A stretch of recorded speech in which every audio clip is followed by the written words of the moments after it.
오늘 창세기 23장 말씀 같이 나누겠습니다. 역사적으로 8월 16일이 8.15 광복 이후의 16일이 굉장히 중요한 날입니다.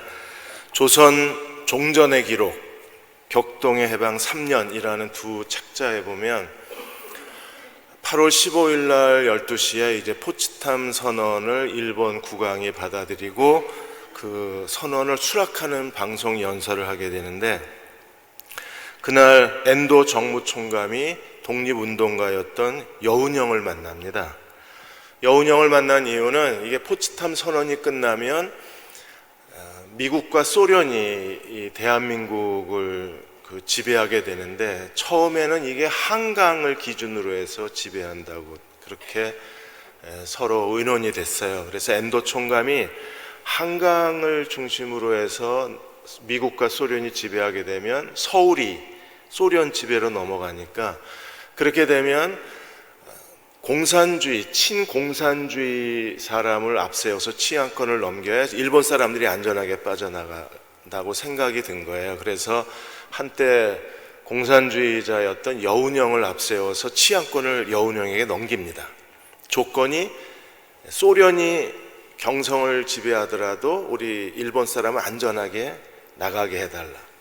그랬는데 오늘 8월 16일 날 일본 태도가 바뀌어요.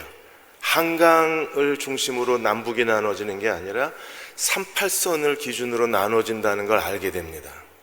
그래서 워낙은 한강을 중심으로 했으면 17일 날 내일 2시에 소련이 한강 이북을 소련이 점령하고 한강 이남은 미국이 점령하는 거였었어요. 그런데 포츠담 선언에서 이게 38선으로 바뀌었다는 걸 나중에 알아요.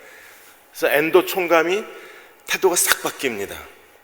여운형한테 치안권 넘기겠다고 그랬는데 하룻밤 자고 나니까 완전히 이게 없는 얘기가 돼버린 거예요.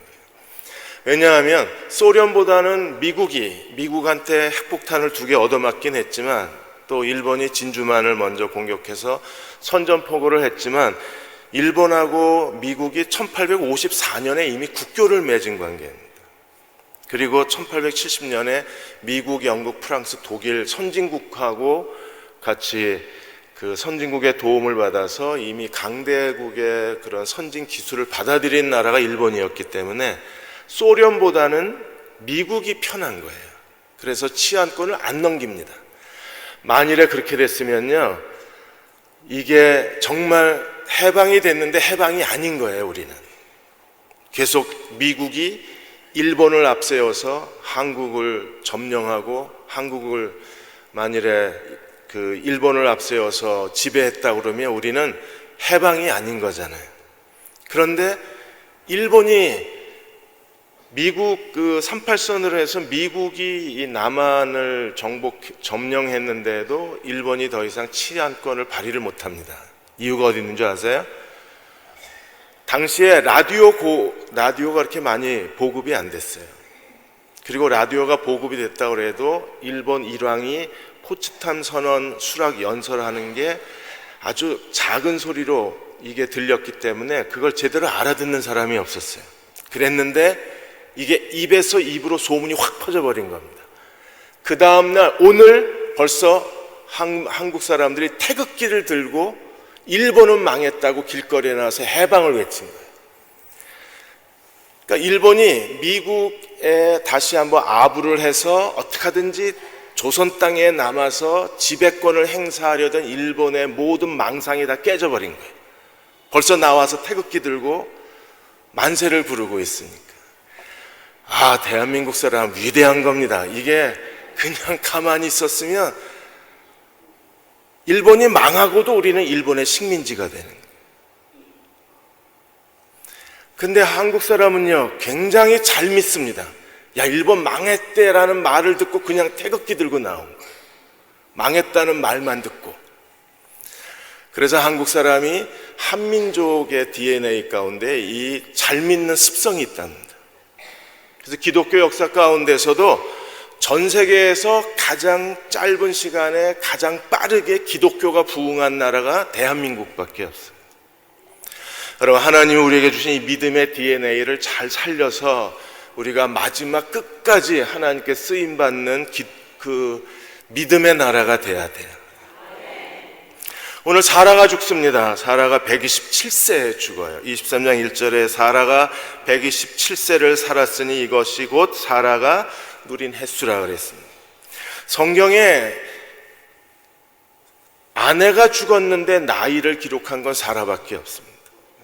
그 이유가 어디 있어요? 사라는 아브라함은 많은 민족의 아버지요, 사라는 많은 민족의 어머니예요. 그래서 17장에서 우리가 읽은 것처럼 하나님이 많은 민족의 어머니로 사라를 세우셨어요. 그러면 사라야말로 많은 민족의 어머니로서 그녀의 삶과 그녀의 죽음은 많은 민족의 어머니답게 그녀의 삶과 죽음은 정말 위대하고 아름다웠어요. 왜냐하면 하나님이 아브라함에게 복을 주시고 아브라함에게 언약을 맺으시기를 하나님께서 내 씨로 말미암아 내 민족을 이루겠다, 이 땅을 하나님이 약속의 땅으로, 하나님의 축복의 땅으로, 기업의 땅으로 주겠다고 하셨는데, 이 자녀에 대한 하나님의 언약과 땅에 대한 언약을 이루게 도와준 아브라함의 통로는 사라였어요. 아브라함은 사라가 없었으면 이 하나님의 언약을 이루지 못했습니다. 사라가 아브라함을 향한 하나님의 언약을 이루어 주었기 때문에 아브라함도 하나님의 복의 근원이 되고 통로가 되어서 많은 민족의 믿음의 아버지가 될 수 있었어요. 오늘 이 시대에는 사라 같은 사람들이 필요합니다. 하나님의 언약을 이루어 줄 수 있는 믿음의 사람들이 필요해요. 그럴 때 하나님이 아브라함을 통해서 아브라함의 언약을 이루어 주실 수 있는 겁니다. 이삭이 출생하는데도 우리가 히브리서에 보면 아브라함의 믿음으로 이삭이 출생한 것처럼 보이지만 히브리서에서는 사라의 믿음으로 이삭이 출생했다고 말해요. 그리고 그 땅의 언약도 사라 때문에 하나님이 땅의 언약을 이루십니다. 오늘 23장을 사라의 죽음과 그리고 사라의 매장지를 구입하는 데에 긴 이야기를 쓰는 이유가 여기에 있어요. 먼저 1절과 2절에 보시면 사라의 죽음에 대해서 이렇게 말합니다. 127세에 죽었는데 이삭이 90세에 태어났으니까 이삭의 나이가 37살 정도 되었습니다. 그리고 사라가 어디서 죽었어요? 2절에 보시면 사라가 가나안 땅 헤브론 기럇 아르바에서 죽음에 아브라함이 들어가서 사라를 위하여 슬퍼하며 애통했다고 했습니다. 헤브론에서 죽은 걸로 되어 있어요. 아브라함은 어디에 머물러 있었습니까? 22장까지 부엘셀바. 부엘셀바에서 헤브론까지는 대략 한 4km 정도 됩니다. 근데 왜 사라가 여기서 죽었는지는 잘 모릅니다. 호기심 많은 구약신학자들은 아마 별거했을 거다. 그래서 아브라함은 부엘셀바에 있고 사라는 난 너랑 못 살아. 그래서 황혼 이혼하고 헤브론 가서 살았을 거다. 뭐 상상력은 자기 자유니까요. 그랬는데 또 다른 그 구약신학자들은 부엘셀바에서 죽었는데 실제적으로 장례는 뭐 헤브론에서 했다. 뭐 이유는 저희는 잘 모르겠습니다. 그런데 어쨌든 헤브론에서 사라가 죽은 걸로 돼 있어요. 그래서 이 헤브론에서 사라가 죽었기 때문에 헤브론에서 사라의 매장지를 찾게 됩니다. 당시에 헤브론은 4개의 주요 도시가 연합을 한 거예요. 4개의 주요 도시가 연합을 해서 하나의 도시가 되었습니다. 그래서 헤브론이라는 단어의 뜻이 연합 동맹이라는 뜻입니다. 그리고 이 헤브론은 구약의 역사에서 가장 중요한 신앙의 중심지가 됩니다. 사라의 죽음이 가져온 결과로 하나님께서 부엘셀바를 아브라함의 소유지로 만들고 헤브론의 막벨라 밭과 굴을 하나님께서 사라를 통해서 아브라함의 소유지로 만들어요. 그래서 사라는 씨앗에 내 씨로 말미암아 내 민족을 이루겠다. 아브라함의 씨를 성취한 것도 사라고, 이 땅을 내 민족에게 주겠다. 땅의 약속을 실현시킨 것도 사라였었어요. 사라의 믿음, 사라는 자기의 죽음을 통해서까지 아브라함의 언약을 성취해 준 정말 사랑스러운 여자입니다. 만일에 사라가 없었으면 하나님의 아브라함에 행하신 아브라함의 언약은 아마 제대로 잘 이루어지지 못했을 거예요. 그런데 사라는 기꺼이 자기 자신을 들여서 아브라함의 언약을 죽음으로까지 언약을 성취해 주도록 아브라함에게 가장 헌신된 여자가 사라였었습니다. 이사야 51장 2절에 보시면 너희의 조상 아브라함과 너희를 낳은 사라, 너희의 조상 아브라함, 너희를 낳은 사라를 생각하여 보라. 아브라함이 혼자 있을 때 내가 그를 부르고 그에게 복을 주어 창성하게 하였느니라. 아브라함이 혼자 있을 때에 하나님 복을 주고 창성하게 하셨는데 그게 지금은 많은 민족을 이루게 됐습니다. 그 하나님의 언약의 성취에 결정적 역할을 한 사람은 바로 너희를 낳은 사라였다는 거예요. 오늘 이 예배를 들으신 여러분들이 이 시대에서 하나님의 복의 통로가, 아브라함의 복의 통로가 되었던 사라처럼 하나님께 놀랍게 쓰임받는 주의 여종들이 되시기를 축원합니다. 축복받는 삶의 5가지 습관을 쓴 제임스 맥도널드 목사님이 어느 날 그 오하이오주의 챈더빌 대학에서 한 주간 동안 신앙 강연과 또 예배 설교를 하게 되었습니다. 수요일 저녁에 설교 강의와 설교 시간이 되었는데 갑자기 비에 젖은 경찰관들이 뛰어들어와서 급하게 토네이도가 지금 학교 쪽으로 오고 있으니까 혹시 모르니까 학생들을 대피시키라고 얘기합니다. 그래서 수업을 중단하고 학생들을 안전한 곳으로 대피했다가 토네이도가 지나갔다는 말을 듣고 다시 강당에 모여서 이제 예배 준비를 시작을 했습니다. 그런데 예배가 시작되고 이제 설교를 하려고 하는데 갑자기 전기가 다 나가버려요.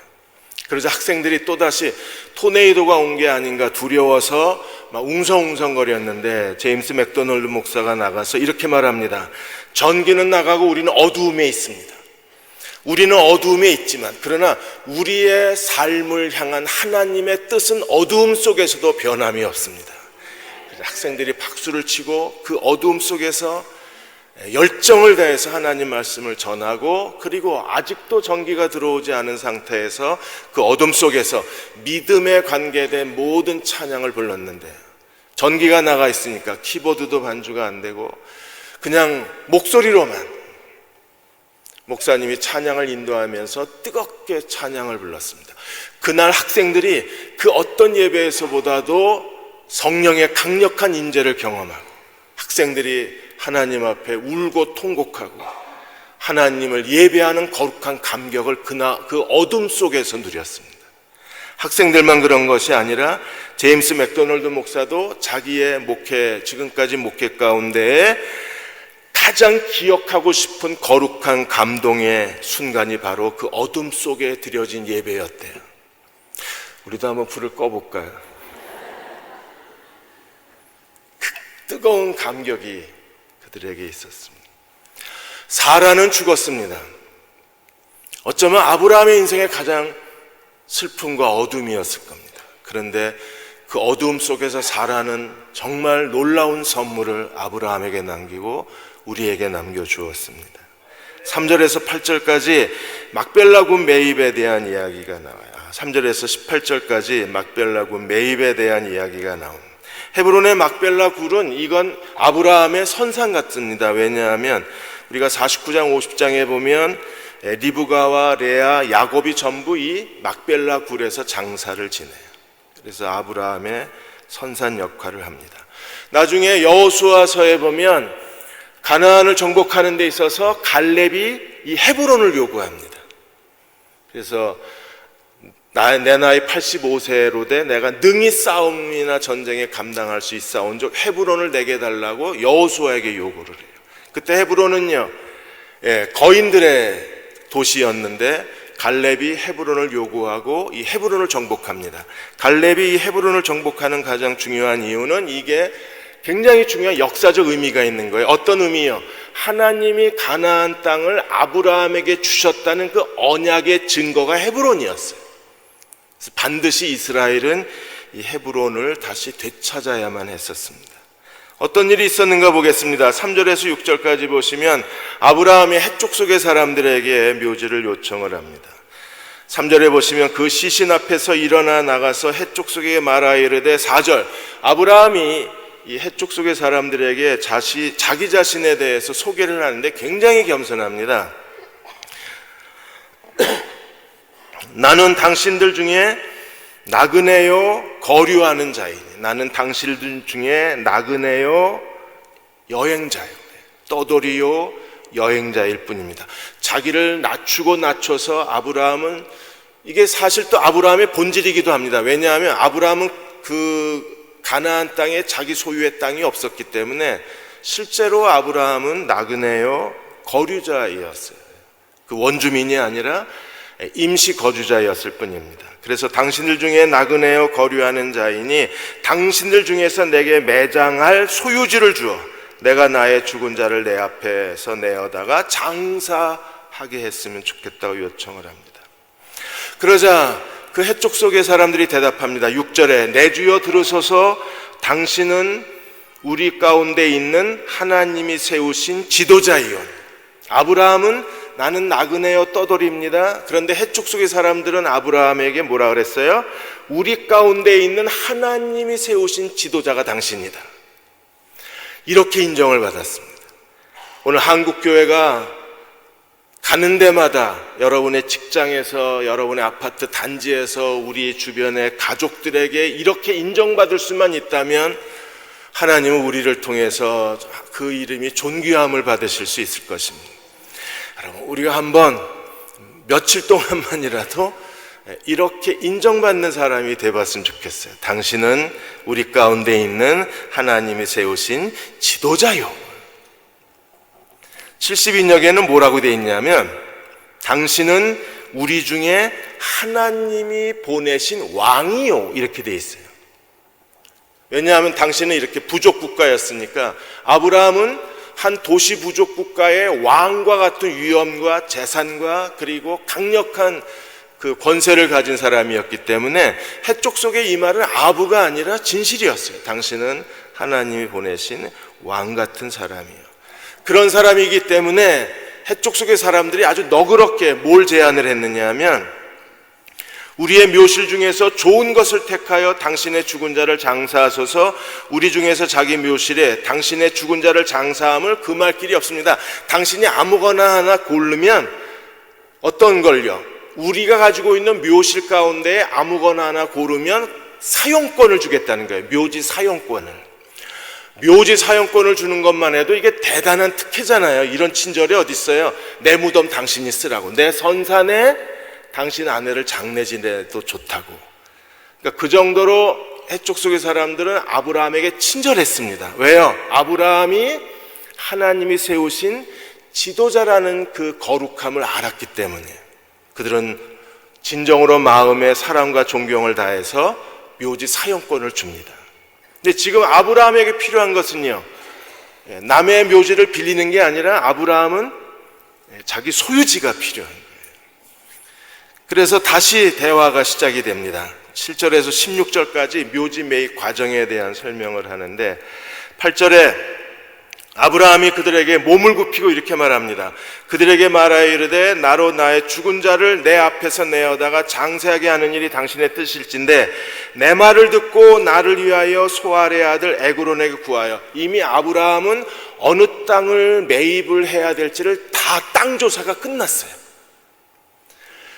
그래서 지적도를 다 띄워보고 어디 땅이 가장 합당한 땅인지를 다 알아보고 그 땅의 주인이 누군지, 그 땅값이 얼마인지, 그리고 어떻게 해야 이 땅을 매입할 수 있는지를 다 알아보고 지금 해쪽 속의 사람들에게 온 거예요. 당시에 해쪽 속의 사람들은 절대로 다른 사람에게 땅을 안 팔았습니다.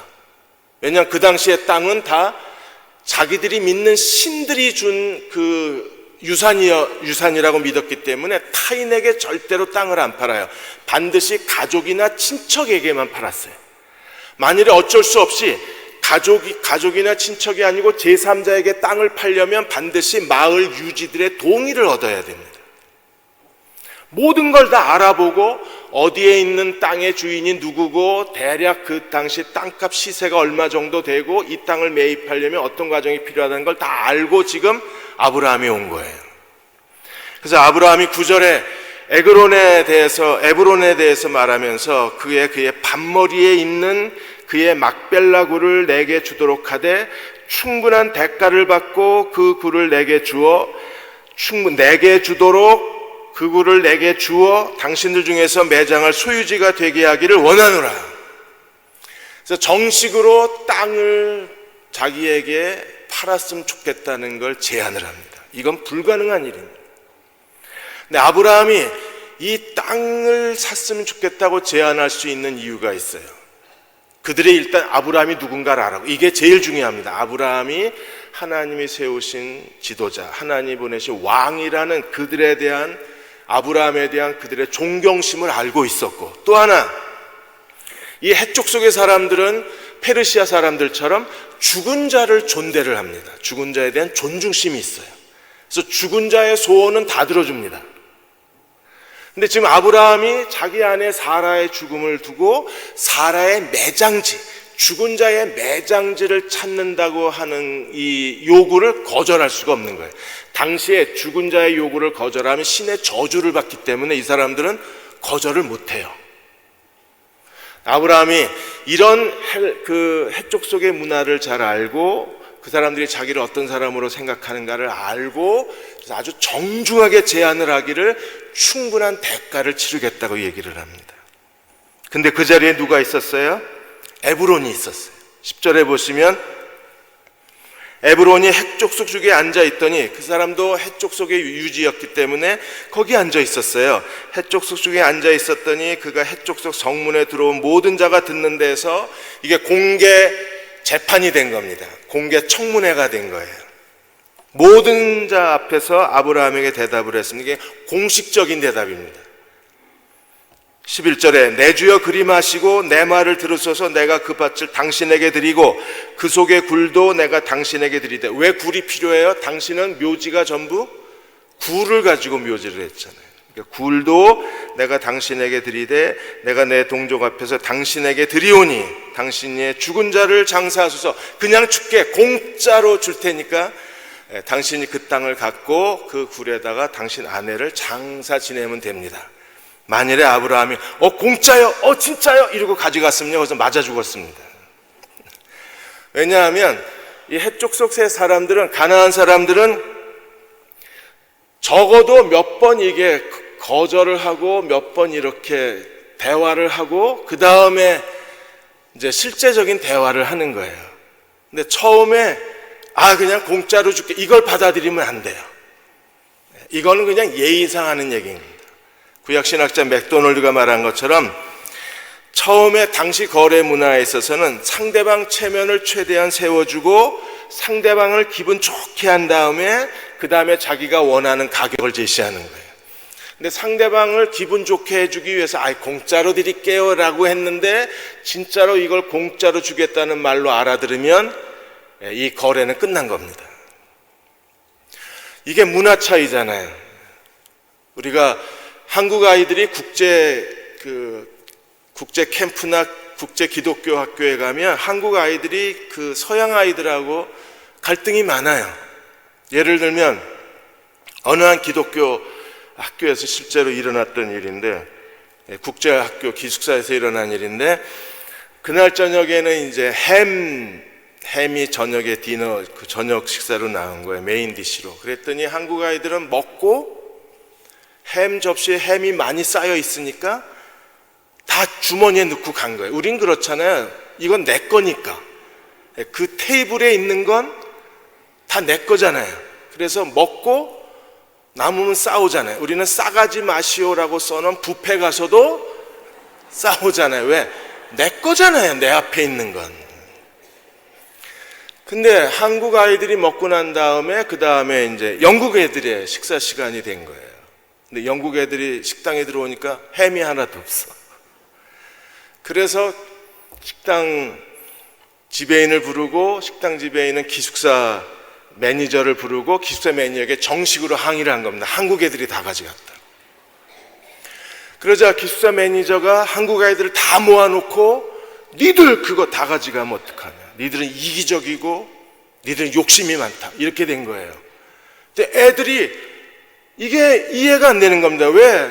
한국에서는 그냥 남으면 다 가져오는데 여기서는 막 이기적이라고 도둑놈이라고 그러니까, 그래서 얘네들이 집에다 전화한 거예요. 엄마, 우리 보고 이기적이래, 우리 보고 도둑놈이래. 엄마들이 놀래가지고 학교에다 전화를 해서 항의를 한 겁니다. 왜 애들한테 이기적이라고 그러냐고. 그러니까 교장도 이해가 안 되는 거예요. 왜?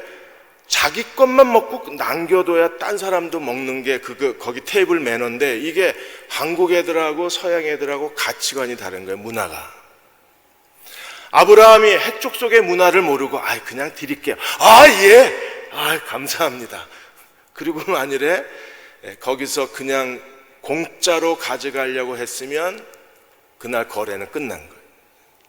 근데 아브라함은요, 이미 해쪽 속의 문화도 다 알고 있는 거예요. 그래서 아브라함이 어떻게 했습니까? 12절에 그 땅 백성 앞에서 어떻게 했어요? 몸을 굽히고. 왜? 공짜로 가져가라는 건 아브라함에게 최대한 아브라함의 체면을 세워준 겁니다. 아브라함을 아주 좋은 사람으로, 당신은 공짜로 주고 싶을 정도의 사람이라고 인정해 준 거니까 일단은 거만하게 그래 이랬으면요 이게 거래가 안 됐었는데, 아브라함은 정말 겸손한 사람입니다. 어떻게 했어요? 몸을 굽히고. 지금은 어떻게 하든지 그 땅을 한 조각이라도 아브라함 소유가 돼야 돼요. 왜요? 그래야 하나님이 가나안 땅을 기업으로 주셨다는 증거를 갖는 거잖아요. 증거. 보증금을 갖는 거죠. 그래서 13절에 그 땅의 백성이 듣는 데에서 에브론에게 말하되 당신이 합당히 여기시면 청하건대 내 말을 들으시오. 내가 그 밭값을 당신에게 주리니 당신은 내게서 받으시오. 그랬어요. 나는 이 땅값을 당신에게 주겠습니다. 당신은 받으시오. 이랬어요. 그러자 에브론이 15절에 내 주여 내 말을 들으셔서 땅값은 400세겔이니, 어마어마하게 비싼 겁니다. 보통 한 4억짜리를 한 400억이라고 부른 거예요. 400세겔이니 그것이 나와 당신 사이에 무슨 문제가 되리이까? 당신은 죽은 자를 이제 속셈이 나왔어요. 에브론이 400세겔인데 이러고 웃으면서 얘기를 한 거예요. 근데 아브라함은요, 400세겔이라도 지금 아브라함은 당장 사라의 매장지가 필요하고 하나님의 언약의 증거가 필요하잖아요. 그래서 어떻게 했습니까? 16절에 아브라함이 에브론의 말을 따라 에브론이 해쪽 속이 듣는 데서 말한 대로, 누가 들었어요? 해쪽 속이.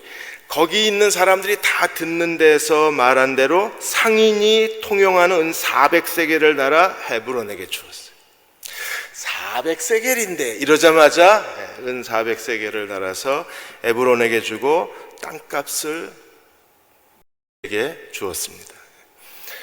아브라함은요 이미 갖고 있는 거예요. 뭘 갖고 있어요? 땅값까지 다.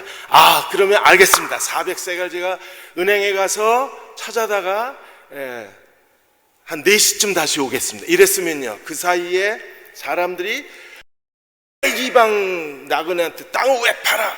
뭐 집안의 어른이 에브론 너 이리 와! 왜 네 맘대로 땅 팔아? 이렇게 됐으면요, 아브라함이 은행 가서 돈 찾아오니까 이미 와글와글거려서 매매가 중단될 수도 있잖아요. 근데 이미 이게 어떤 돌아가는지 아브라함은 다 알고 이미 다 준비해 와서 땅값은 400세겔이라 그걸 지불하고 드디어 이 땅이 어떻게 됐어요? 17절 18절에 보시면 땅의 소유권이 누구에게로 넘어갑니까? 아브라함. 여러분, 사라가 죽어서까지 아브라함에게 굉장히 큰 선물을 남겨고 간 거예요. 이게 뭐 생명보험 10억 남긴 것보다 이게 사라가 죽어서 남긴 선물이 이게 정말 놀라운 거예요.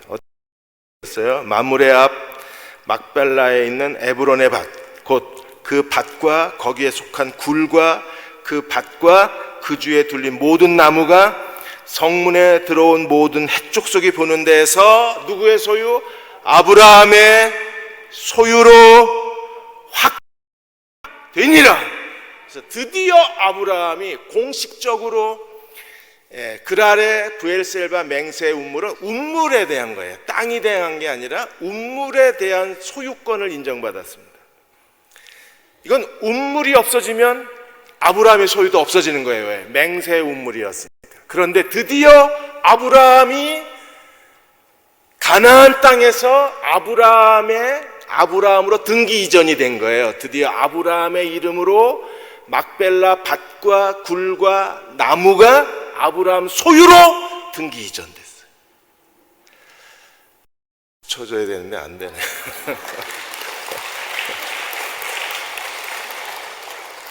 제가 이 설교할 때 딱 한 군데에서 박수가 나왔었어요.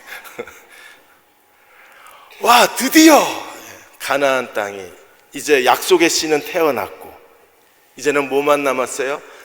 남았는데 사라가 온몸을 던져서 자기 죽음으로써 하나님의 언약을 이루어드린. 지금 김정은이도 이게 소유권을 지금 주장하는 거잖아요.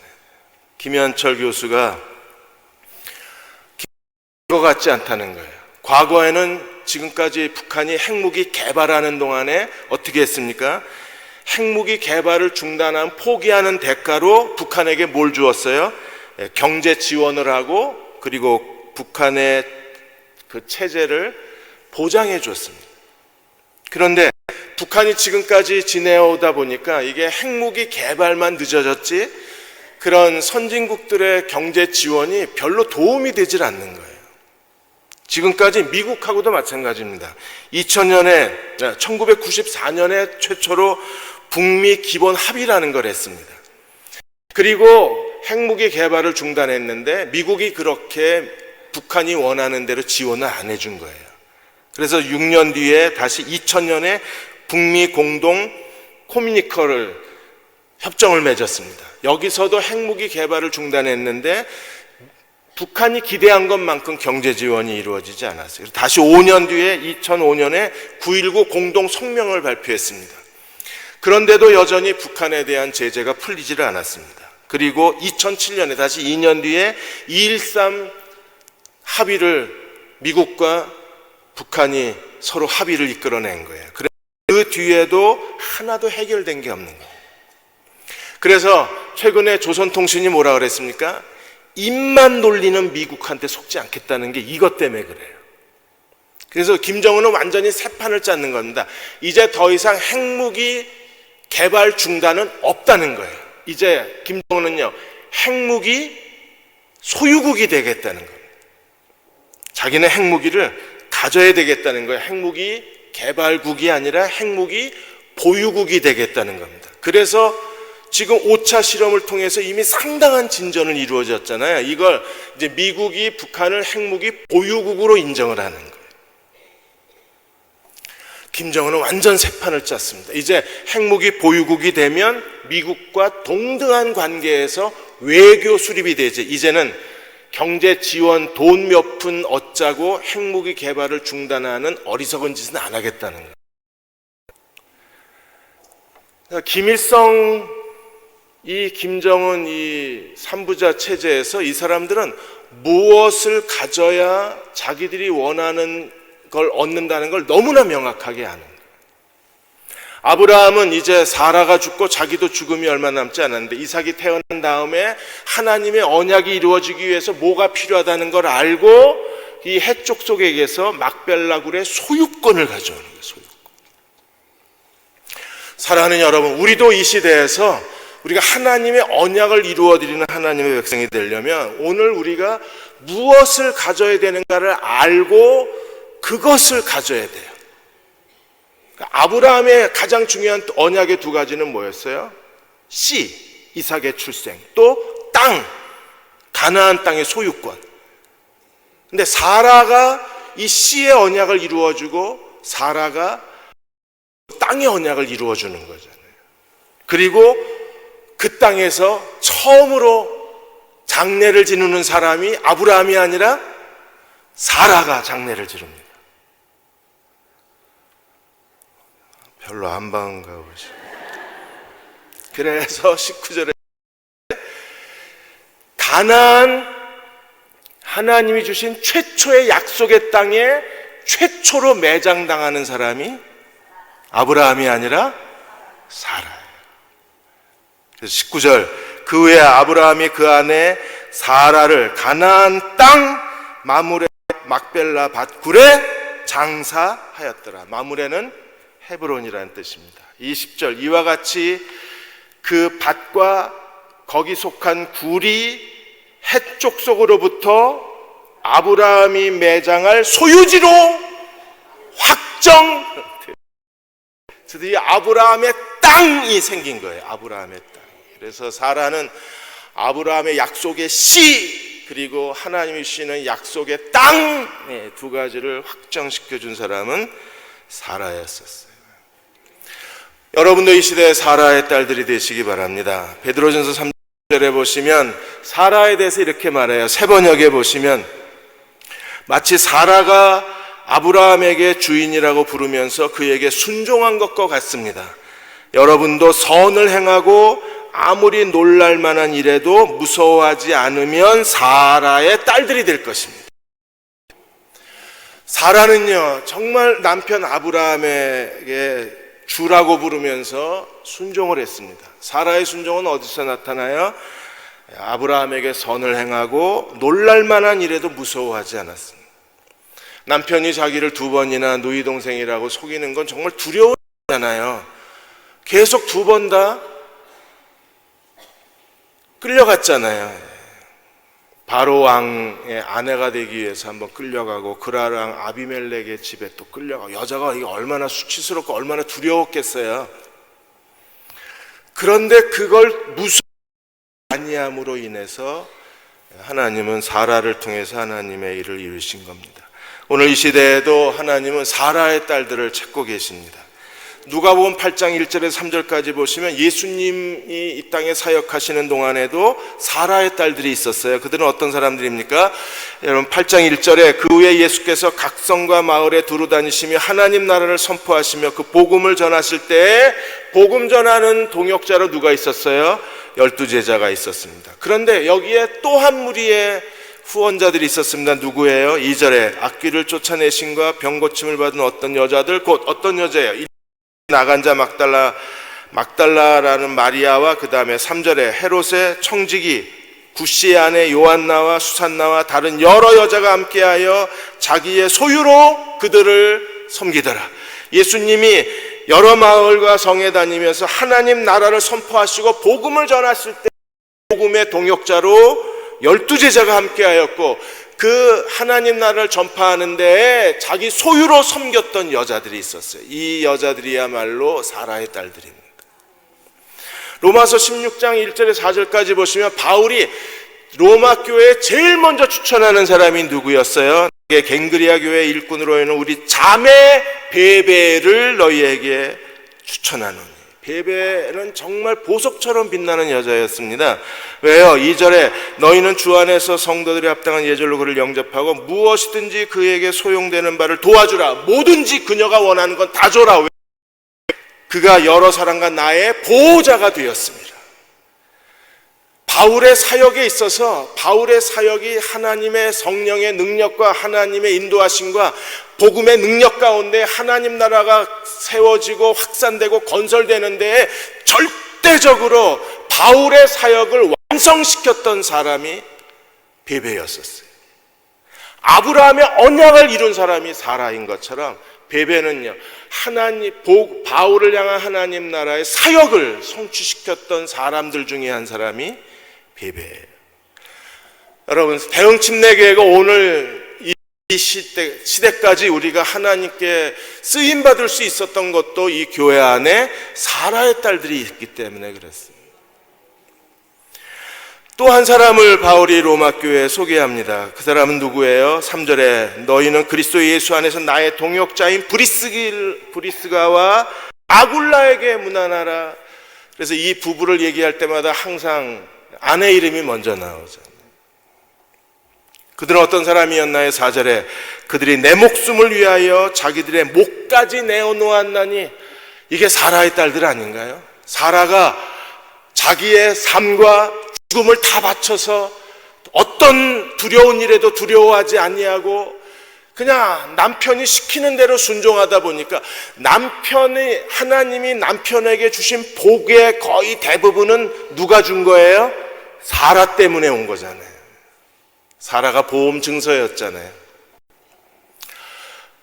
그런 놀라운 일들이 사라를 통해서 이루어진 겁니다. 어인 루처가 하나님 우리에게 상급으로 우리를 부르셨다 그랬어요. 우리가 이 시대에서 하나님을 기쁘시게 하고 그리스도를 기쁘게 하기 위해서 온 힘을 다 기울여야 합니다. 우리를 상급을 주신다는 약속으로 우리를 부르셨기 때문에, 여러분이 지금까지 하나님 앞에 사라의 딸들로 하나님 나라와 또 교회를 위해서 헌신한 것, 사람은 잊어도 하나님은 잊지 않으십니다. 그리고 반드시 갚아주실 거예요.